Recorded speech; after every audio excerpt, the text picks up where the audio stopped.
On Thursday, Donald Trump engaged in yet another very brazen violation of the gag order against him by Judge Juan Merchan by explicitly attacking one of the prosecutors in the case.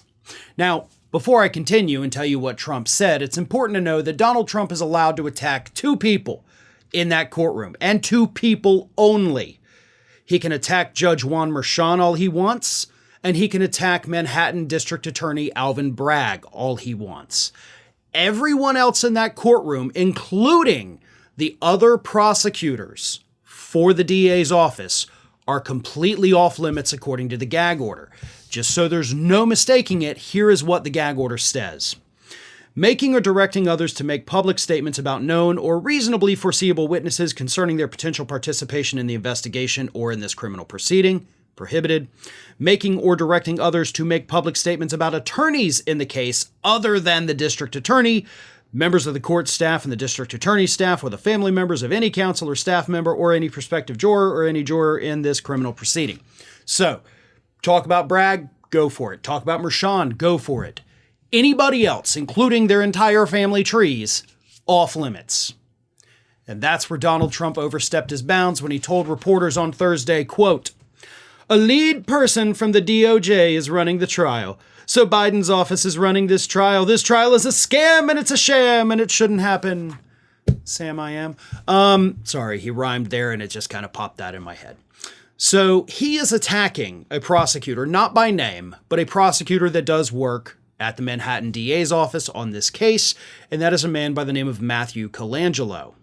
Now, Matthew Colangelo, years ago, 2 years ago, left the Department of Justice, and he went to work for the Manhattan DA's office. Not uncommon. Not uncommon at all. And it actually is no proof at all that Biden's DOJ is directing this. A guy that worked at the DOJ now works at the Manhattan DA's office and was assigned to this case. Biden has no control over that. Merrick Garland has no control over what this man is doing. Alvin Bragg does.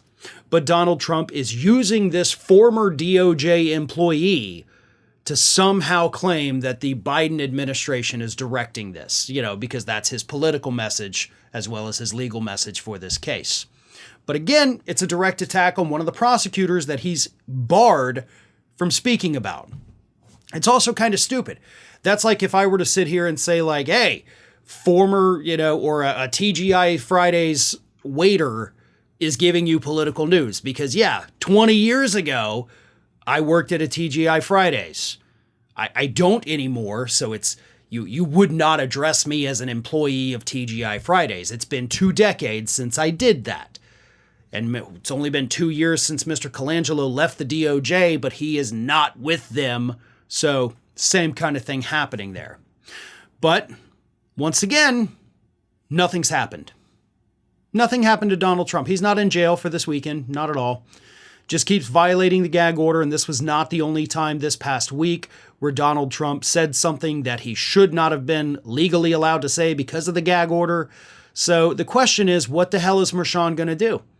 Last time he did this, last time you had a hearing, you said, oh, you do it again, I'm going to think about putting you in jail. What are you going to do?